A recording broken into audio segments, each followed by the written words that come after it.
Kali ini kita bakal bahas tentang tawuran di Kota Padang. Beberapa hari yang lalu saya sedang jalan pulang dari suatu kegiatan event lah gitu di tengah malam.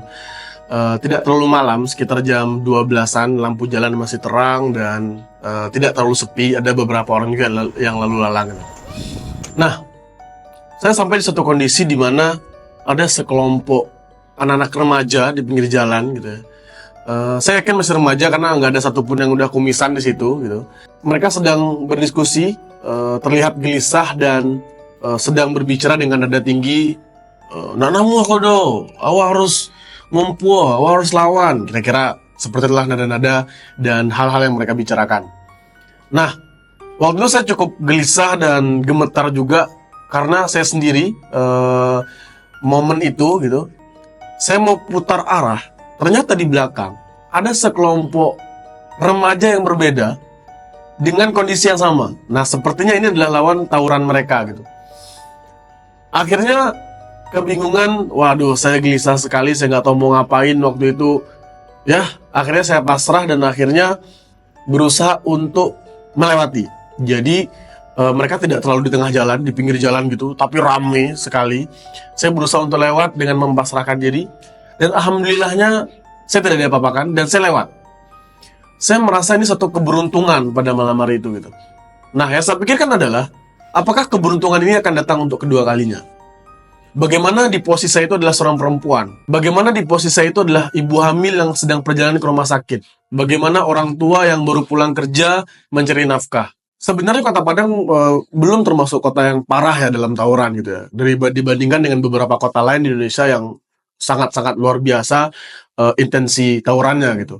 Tapi kan kita tidak harus menunggu menjadi kota terparah dulu baru kita memperhatikan ini.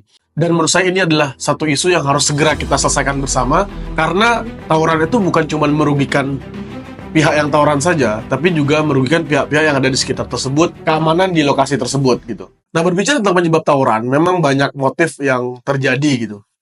Beberapa jurnal juga membahas penyebab tawuran itu ada dua faktor. Pertama, faktor internal dan kedua, faktor eksternal.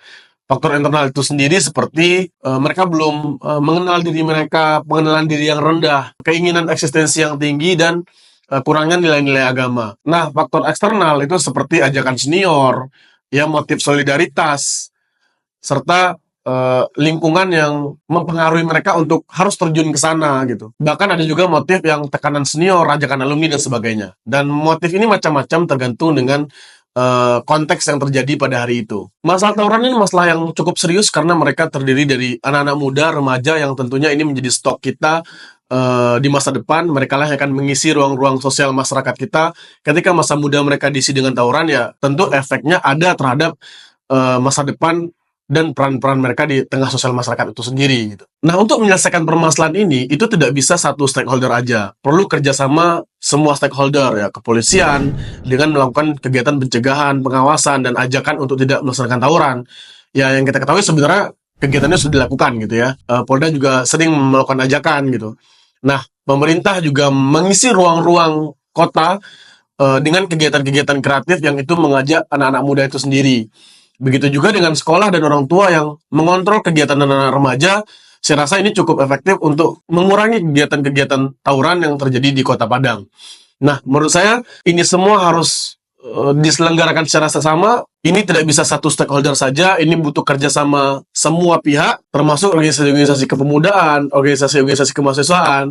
Bagaimana kita bisa memberi ruang untuk anak-anak muda untuk menjawab kebutuhan-kebutuhan eksistensi mereka, untuk menjawab kebutuhan-kebutuhan waktu mereka yang belum terpenuhi gitu. Mari kita bersama menciptakan kondisi yang aman, kondisi yang tentram untuk Kota Padang yang lebih baik, Kota Padang yang positif, Kota Padang yang kreatif, sehingga kita bisa untuk menuju kejayaan Kota Padang yang sebenarnya.